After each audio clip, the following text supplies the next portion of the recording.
What's good, YouTube?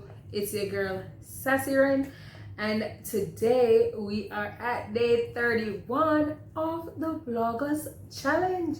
Yes, people, we do it at the end of the month and we made it. It happened. Alright, so the challenge is hosted by Simple Carla Jones and myself, and we have a group of fantastic content creators that were killing it over here, especially Empress Marcy, The Life of Cleo. She did well too. Ferns Go Getter Shirley, Queen Lori. Yes, people, Nick and Nadine.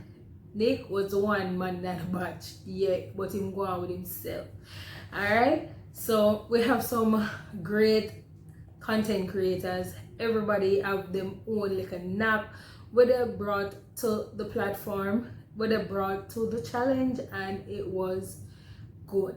It was a good look. Alright, today for today's challenge we will be doing our pregnancy story, pregnancy journey, pregnancy delivery, whatever pregnancy, alright, or pregnancy experience. So that is what we'll be doing. And of course, you know, I'm a mother of two, so I also have my pregnancy story that I get to share.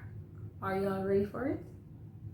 All right, before I go any further, I would also like to shout out Papi Show JA and Jamaica YouTube TV. Yeah, I even said chat move. All right.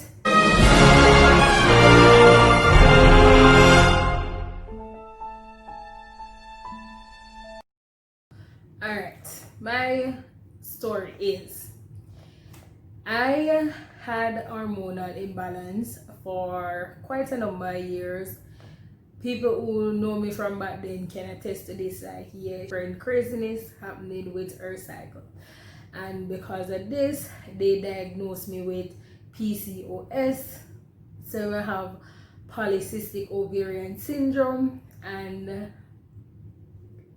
one gynecologist told me that one of my ovaries was a little bit smaller, and you know, because of all the other hormonal issues that I was having, maybe I will not be able to reproduce. But my thing is, if I am ovulating, then maybe I can reproduce, so I won't stress myself about it. All right, there was also a time in my life where I was actively trying to have a child with a certain person I was with a long-term relationship, and I would be going to fertility specialists. I was taking all kind of medication. I was doing the most just to try and have a child, because if you're in a long-term relationship, you kind of feel like, you know, the next step is marriage or start a family. And you know, I wanted this so bad. All right, so it wasn't happening, and I kind of accepted, like, okay then, yeah, maybe I just can't get pregnant, so whatever.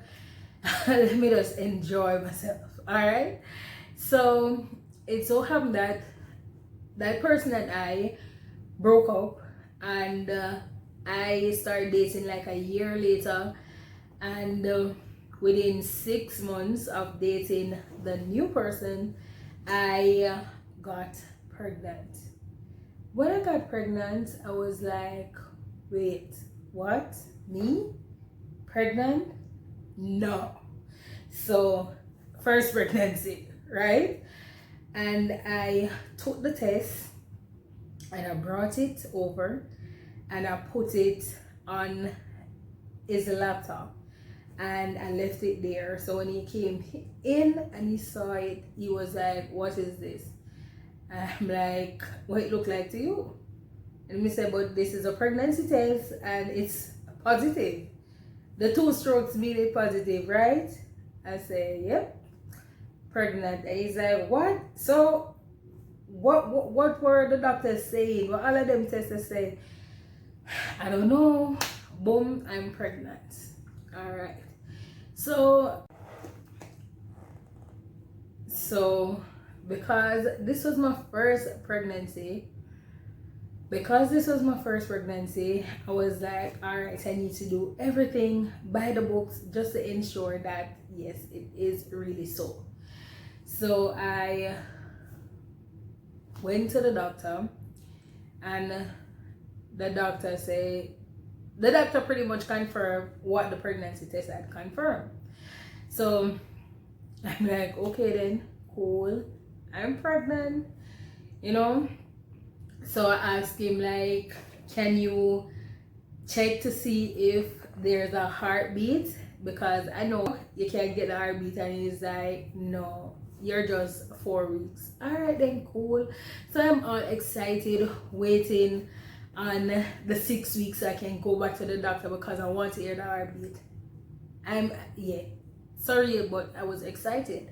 So going into the 2 weeks now, I realized that I start spotting. So I'm like, I don't know what this means, but I'm spotting. Went back to the doctor. The doctor is like, all right, I don't know if you're going through stress or anything, but you have to take it easy. This is your first pregnancy. You don't know what the situation is going to be. You don't know what the condition might be like. So just take it easy. I'm like, all right, cool. Try not to stress. Yo, it's the hardest thing for you to tell a person to do, in a time like that. Oh, you're gonna tell somebody, say, don't stress. All right, cool. I'll try not to stress. I'll try. So it so happened that I guess I kept stressing, and so I ended up having a miscarriage at 6 weeks. 6 weeks, when I was supposed to go back and see if I can detect an heartbeat, and that happened. So of course I was devastated, because it's like, yo, first pregnancy, I was trying before, why? So that first pregnancy kind of just went. The miscarriage, I still felt pain. Like with a normal pregnancy, it felt more like your menstrual cramps. I had cramps just the same, and it was on and off just the same, and it was going for like days. Like for days I was having menstrual cramps, and by the third day, went to the bathroom, and the cramp was really, really bad. And when I finished urinate, I felt something come down, and I was like, yo, what is that? So I got up, I looked in the toilet, and I saw the embryo. I took it out, put it on a piece of paper, and I was like inspecting it. I was looking at it. I could see web feet, I could see like web hands, but like everything just kind of together, flat against the body, but it was web. So I could see where the eyes would have been. I saw where the spinal cord was. I could see where the head would have been, where the web hands and feet, where they were. I saw everything, right? So of course I called my sisters, because they already had their children. Called them to show them, and one of my sisters in particular, Tracy, she was coming home from work when she was passing my house, and she shouted out to me, and I called her. I'm like, come here, I want to show you something. And she looked and she said, look, you have to go to the doctor. I'm like, all right, when should I go to the doctor? And she's like, you need to go to the doctor tonight, because chances are they're going to have to do a D and C on you. This pregnancy though, all right, let me backtrack a little. This pregnancy, when I realized that I was pregnant, before I took the test to find out that I was pregnant, I started craving ripe bananas. No, for who in the family know me, you know that I don't like ripe banana at all. And I just wanted ripe banana. Like, give me some ripe banana. There was a lady down the street that was selling at our little stall, Laverne. Yeah, big up yourself, Laverne. When my sister coming up, she is like, ask Renee if she want dried banana. Yeah, for 2 weeks, people. And the morning when I was going to have that miscarriage, my sister came up with, my sister Trisha, she came up with dried banana. I was like, no, I don't want it. Little did I know that this is what was going to happen. So I just stopped craving it that same day. Alright, so fast forward though, back to Tracy. Tracy said, yeah, you have to go to the hospital. So we went over to Ferona's house. Ferona is my best friend, guys. You probably hear me talk about her before. If not, yeah, Verona is my bestie, childhood friend, and she live across the street from me. So she came home from work and I reached out to her like, yo, I think I had a miscarriage and I have the embryo here with me. And she's like, yeah, you need to go to the hospital too, because she also had a child. So yeah, we got to the hospital now. When we go down there, them they kind of relax a bit. I had to wait long. This was at the Kingston Public Hospital, so yeah, need have to wait long before them see me. Then when I do pregnancy test, just to tell me again, say yes, I'm pregnant. Then they end up send me home after being there for hours, and they were like, come back on Monday. All right, cool, I'll come back on Monday. Mark, this was on the Friday, and they are like, yeah, come back Monday. So the Monday morning, I went back and they admitted me. They did the DNC. That too was also a scary experience. With that, I can remember going in the theater. I can remember being on the bed and the doctor said to me, you need to count down. I started counting down, and next thing I know, it was like I was asleep, but not asleep because I could still hear voices. I knew what was happening around me. I could feel and hear sounds. I could feel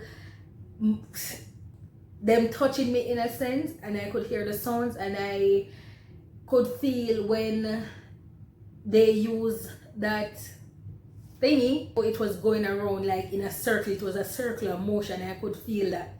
I don't know if you have done a DNC and you remember experiencing the motions, then you can just leave a comment down below to say yes.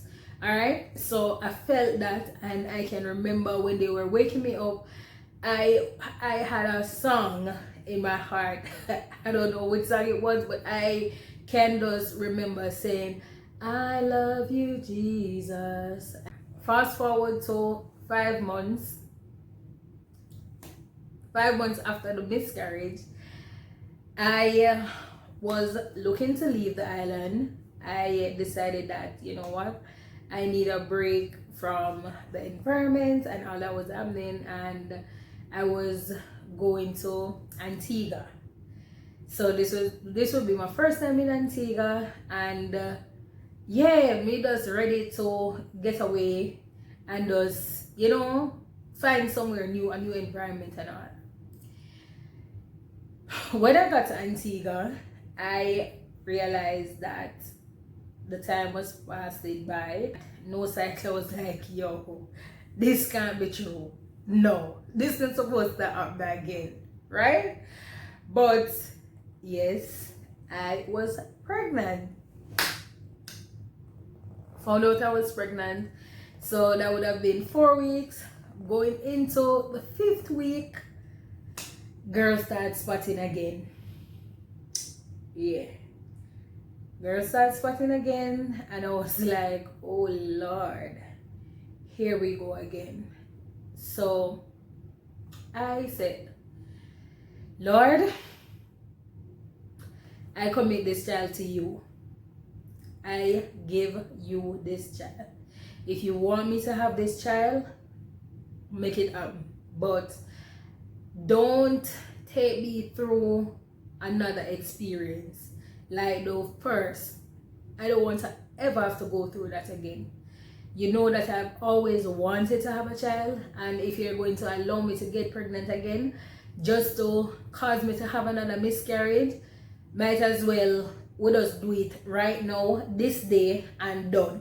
Because here I am, start spotting again, and me don't know how I'm supposed to feel about that. However, if you decided, Lord, to see me through this pregnancy and give me a healthy child, safe delivery, and all of that, right now I'm telling you that I'm committing this child to you. If you have ever gone through a miscarriage, you must have an idea how it makes you feel, so you can at least relate to how I was feeling. So I said that, and I remember reading Joshua 24:15. The long and short of that scripture is, as for me and my house, we will serve the Lord. Right? I went to a doctor, the woman's clinic in Antigua, and the doctor was like, well, you have to go on bed rest. Yeah, you need to go on bed rest. I was like, how long? And he was like, until as long as you can. Antigua Medical Service is another thing too, but we could just focus on the pregnancy story, because I was not a national, they would not give me speedy and proper medical care, and though I was Spain, they will still not give me speedy and proper medical care. Even the private doctors, yeah, that was a hot mess too.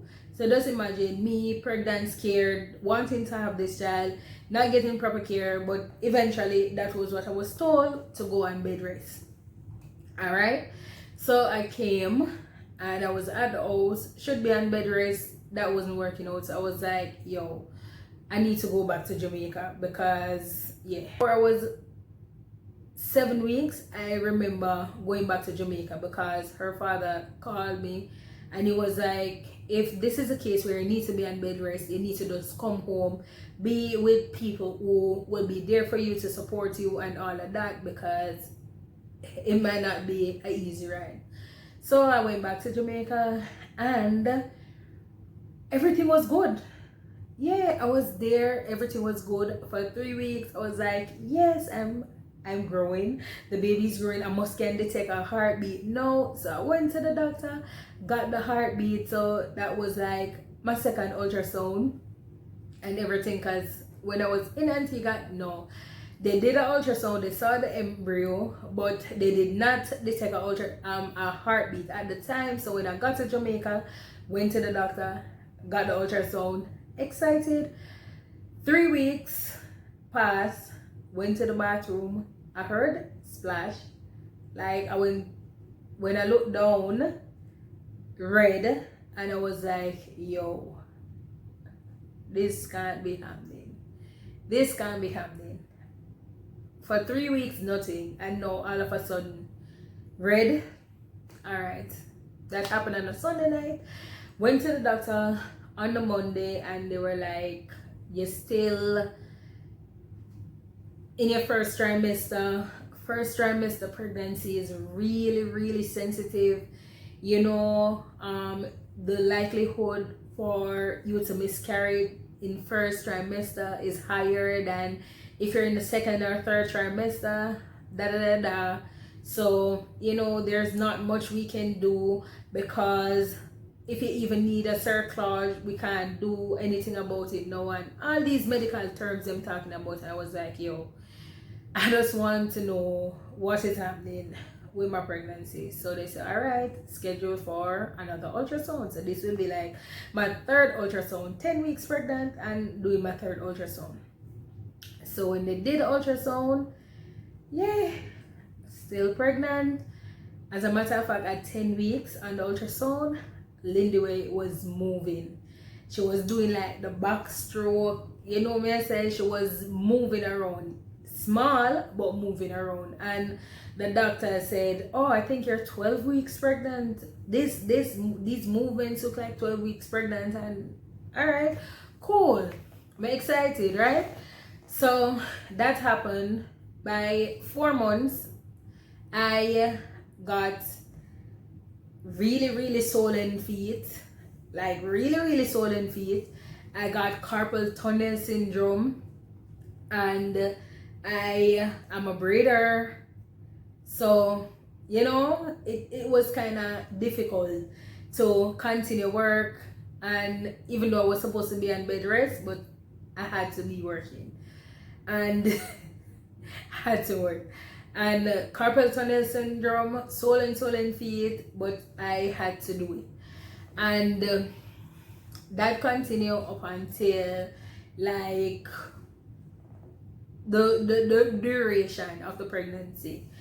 I never had morning sickness with Lindway. I never craved anything with Lindway. The only thing I can remember was that I never liked the scent of garlic. I used to cook with garlic, but I never liked the scent. Oh, and I was eating really spicy food. I don't know what it is about pregnant women and spicy food, but I was eating really spicy food. Like, it was so spicy for someone that I cooked for that the person was like, yo, this tastes bitter. I'm like, no, it's not bitter, it's really good. And the person was like, no, it is so hot, it tastes bitter. But yeah, I never really did that. And funny thing, no, Lindway, she don't do spicy at all. So all right, so that happened. When it was time for delivery, all right, they said that I had passed my due date. That is what they told me. Oh, they had put me on Iris clinic as well. They say, so from that time when they realized that I had a miscarriage before and I had started spotting again, they had assigned me to the Iris clinic. So instead of going to regular clinic, I had to be going to regular clinic and then clinic at Jubilee Hospital. So in between I go there. So when you're at clinic, you know, the nurse will give you information like what you must look for, what you must expect, and whatever. So one of the things that stood out to me was the nurse telling me that when it's time for my headwater to break, if it looks a certain way, then I know the baby's in distress. All right, so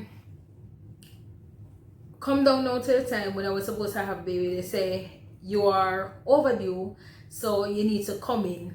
I went in, it was a leap year, and I remember the day they asked me to come in was February 29, and I went down, get up the morning, cook, clean up everything, went down there. I started having contractions like around 9 p.m. I started having contractions, and it was like some little ding pain, natural contractions, you know. So the nurses were happy about that. They were like, okay, so maybe by tomorrow morning you will have a baby and whatever. I just know that I never wanted my baby to be born on February 29th. So if it's in the morning, fine. I'll receive that, all right? So start having contractions, ning pain. Then it started coming like 5 minutes apart, like around 4 a.m. It started coming around like 5 minutes apart, and the contractions were getting so, fast. The contractions were going faster. But come 9 o'clock, when the doctor was running word, my cervix wouldn't open. Yeah, my cervix just wouldn't open. I was not dilating. They checked me, they're like, yeah, so you're probably at 2 centimeters. All right, cool. That was 9 o'clock in the morning. Come down to 3 o'clock that evening, cervix still not opening. It was approaching visiting time, which would be around like 4:30 or so. And I said, you know what, people gonna come down here and look for me, so let me just get up and go take a bath and just get myself together. When I was going to the bathroom, I remember taking out the olive oil and I started to anoint myself. I started to anoint my stomach. I started to just anoint my body. I anoint from head to toe, I anoint myself, and I started praying. I started praying in that shower. Yes, I really started talking to God. No. Another thing is I had watched an African movie. Them time the African movie was very popular, and I'd watch an African movie, and I remember in the movie there was a pregnant lady, alright? So I anoint myself and I say, Lord, you give me this baby, you allow me to come this far in the pregnancy. God, you have to go deliver me, because you can't make me come so far and I'm going to lose my baby. I remember saying that, I say, you can't take me so far and make me lose my baby.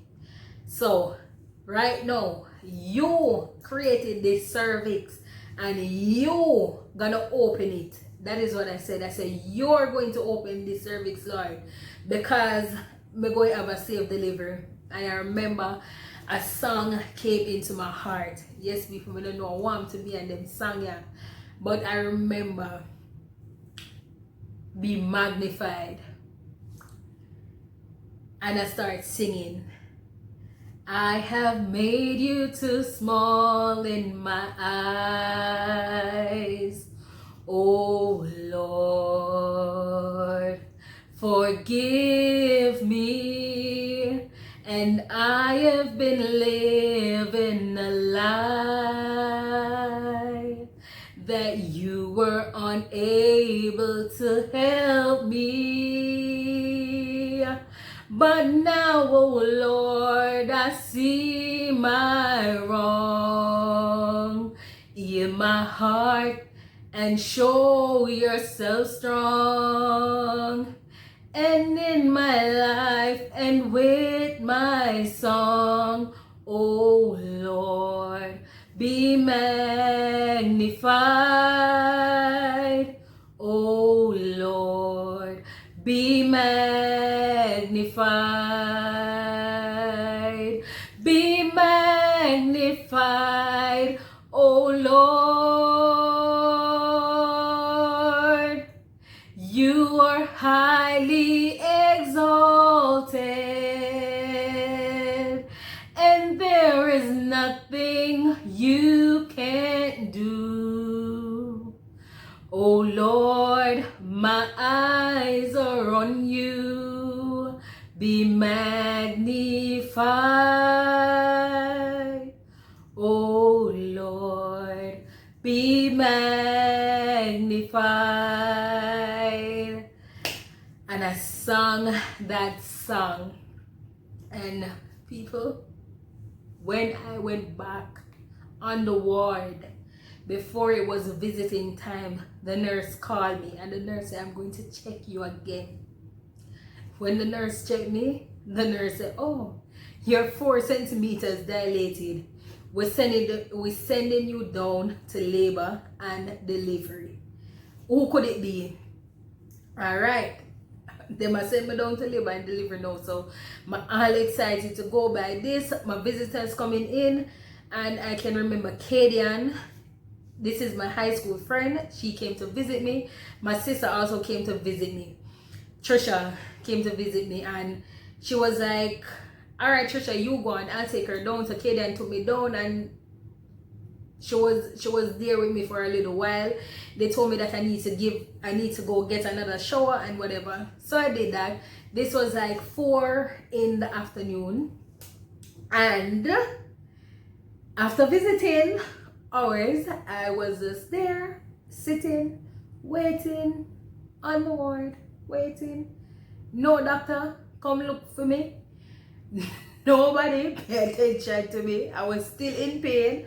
Nobody come in, but it's like, whatever, I just have to wait.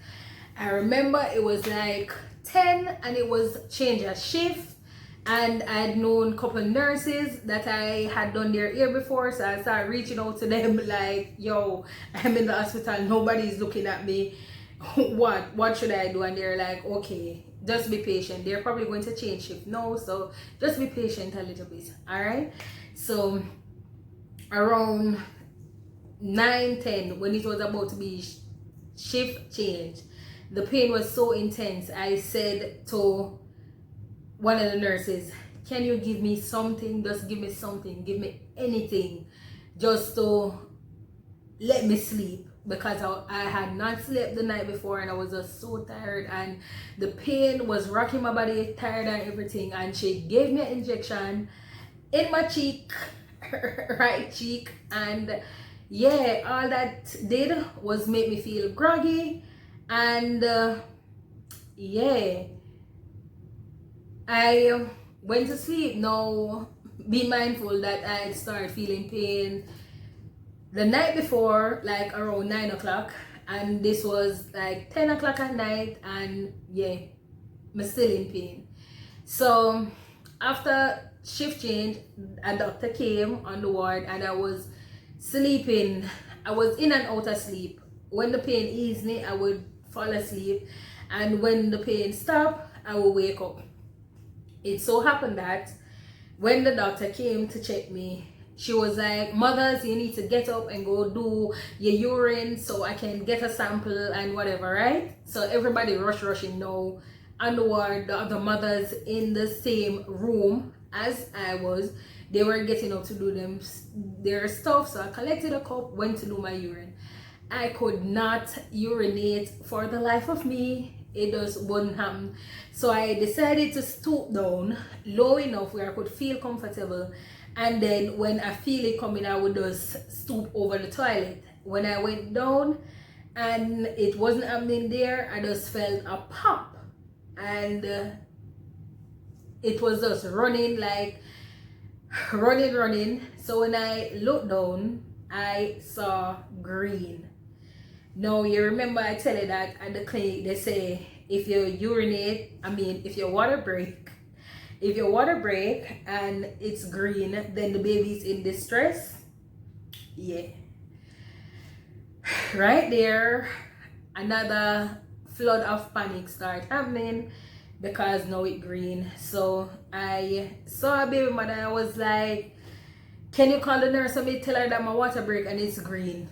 She's like, yeah, but she had no fear one thing to she in a pain too. So I went down to the nurse station and I showed them and I said, this is my urine, and they saw it and it looked cloudy to them, right, in the cup that they gave me, and they are like, yeah, you need to go in to deliver now.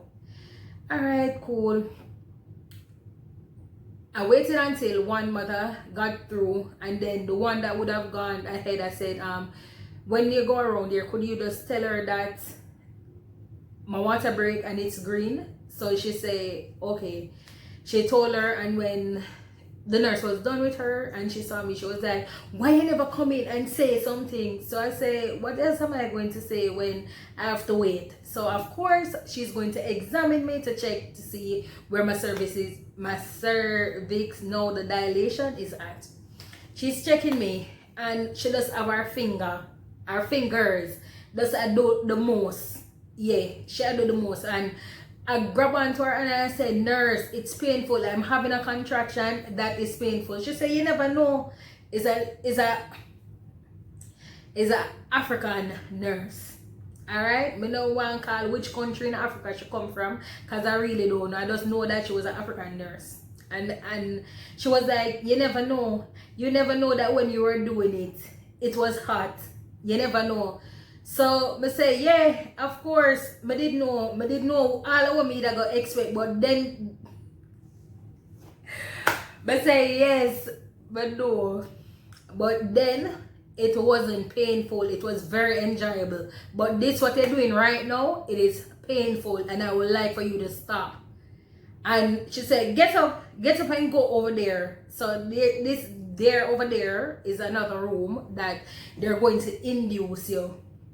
Went over there, they induced me, and as soon as they induced me, I felt like I wanted to poop, and I was like, yo, nurse, I need to poop. And she was like, no, don't poop. I'm like, nurse, yeah, but can't hold it. May I go poop? And she was like, okay, get up, go over to the delivery room. So me I feel like get up now, and I want to go over the delivery room, and I can just remember waddling like a duck right? And I felt like, yeah, probably little poo was coming too. Maybe someone's coming. Oh my God, this is going to be so long and people gonna be so mad. But people might have to document my pregnancy story, so bear with me. Bear with me. So I want to go over the room now. Get up on the bed. A real nurse, a registered nurse was not there. A midwife was not there in the room with me. A trainee was in the room with me, people. And the trainee said to me, okay, mother, I understand that this is going to be your first baby. So here what we're going to do. I have to clean up the area because we can't allow the baby to be born in this mess. Because I guess who was coming, right? And I said, okay, do what you have to do. She cleaned me up and she looked and she said, mother, I think you're ready. I'm like, yeah, I know I'm ready. The baby's coming. And she said to me, all right, push. So I remember I held my legs. Oh, she told me to hold my legs and I started pushing. And then the baby was crowning. And when she inserted her finger, she felt the umbilical cord around the baby's neck. Yeah, umbilical cord around the baby neck. So she called for a nurse. The nurse came in and she was like, push, you need to push. So when I was in labor, I was practicing my breathing because I know, based on all of the pregnant people that I've seen and questioned them, I know that when you're in labor, the oxygen level kind of cut off. It's not the same for your baby, so you have to practice deep breaths. So I was doing a lot of that. I wasn't crying, I wasn't being all extra, but the pain was intense. So, but I was practicing my breathing. And when I was breathing and everything, the nurse was like, why you have to be breathing so hard? This is a registered nurse, midwife, no, you know. Like, why you have to be breathing so hard? And I was like, what else you want me to do? My face did to it up, really faced it, man. But them annoy me. I'm like, what else you want me to do? And then, anyways, she said, the trainee said to me, mother, if you want your baby to live, you have to push. No, I was not having any contraction or anything. She said, you have to push. No. And I said, all right then, cool, because I'm not come this far, you know? But not that I'm to my baby, you know? So, but there's push, push, push. Yeah, I do a couple push. And then the baby was out. She held on to the baby and she pull the baby out the rest of the way. But yeah, the baby was out. They held up the baby and say, what kind of baby you have? And I look and I saw that it was a girl, and they put her in a little cube. It's not the incubator, but like a little thing. I don't remember the name right now, but they put her in that. And when I was looking at the baby looked blue. So I said, why she looks so blue? And they say, I think you were in labor for too long. And them snap her foot bottom, pat her bottom, do whatever do, the baby does still blue. And one of the nurses said, I don't think she's breathing. And I could just remember saying, because I already know that I was going to name her Lindway, and I just remember saying, breathe, Lindway, breathe.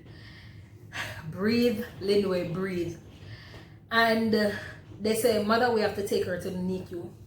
So they rush off with my baby to give her some oxygen and everything. And yeah, that too was another moment that I was having. So now, when it was time for me to get stitched, yeah, I had to get stitched. I had to get stitched all over. The perineum was there. Inside, outside, right side, left side, everywhere was the torn. It was like a sci-fi movie where something just goes and just tear up it. Yeah, so it was really, really bad. I'm not gonna shame for talk about it, you know me, I say it was really bad. I end up, when she started doing the stitch, like she had numbed the area and it was so painful. I could still feel it. And I remember I jumped, and when I jumped, the doctor, our last name started with a K. I'm not forget you, doctor. Don't think so, forget you. Yeah, and the same person when they jump, and when the implements and stuff fell off, yeah, he said teeth and say, what did that woman your man? Yeah, and me same one. Yeah. Jubilee Hospital. 2012, yeah. so when it dropped, I was like, doctor, I'm sorry that had to happen, but I can feel it. I can feel the pain. And she's like, what do you mean you feel the pain? And I said, yes, I can feel it. Can you just bust another shot in that, please? Because, yeah, but still I feel everything. So she gave me another injection, and she called another person to bring her some new implements and stuff, and she did the stitch, and yeah, people I count 46 stitches. Yeah, let me tell you, inside, outside, right side, left side, everywhere. Yes, people, that is my experience. All right, when she almost finished the stitch, another male doctor came to talk with her, like how you feel just comfortable to just come over somebody and just talk casually, like, yeah, I look in and I talk. And she gonna have the audacity to ask him, do you want to finish the stitch? I was like, no, doctor, no, not another one. I said, I don't want another person touch me down there. Could you please finish it? During this process, I was still talking to her, asking her questions like, do you have a child? Whatever. So I did that, and yeah, it was around, so I had a baby 11:30 March 1st. Yes, and they took her to the NICU, gave her oxygen, everything, and they brought her back to me around like 3-4 a.m. in the morning. And I had my first go at breastfeeding, and guess what? She tried, but she wasn't really getting anything. And yeah, probably I'm gonna do a breastfeeding story, but that was my pregnancy, labor, delivery story. And I just remember that, you know, it was a journey. It was a fantastic experience. I'm going to have to do Zelia's story separately, and I'm going to post it maybe tomorrow or so. Would I post it soon? Just like a lack of oxygen at birth can cause cerebral palsy. And fast forward to 8 years later, the girl still good, intact, brain intact. So to God be the glory, you know, great things still happening. I am just so thankful that nothing is wrong with her. I'm just so thankful. Who could it be? So if you like this video, leave a fat thumbs up on it. Leave a comment down below in the comment section. And to the vloggers, challengers, thank you for joining me on this journey. It was not always easy, but we made it, and I am so proud of you all. I'm proud of you all. Even if one video you did get put out, you never have to do none. I'm proud of you. Same way. So until tomorrow, I'll see you in these streets, and yeah, I'll be doing Zelia's video, so that's gonna be my part 2. Bye. Hey anyway, you are my little world changer. We're 8 years in, and you are still doing amazing, and I am happy to have you as my daughter. Proud to hear you call me mom. I love you.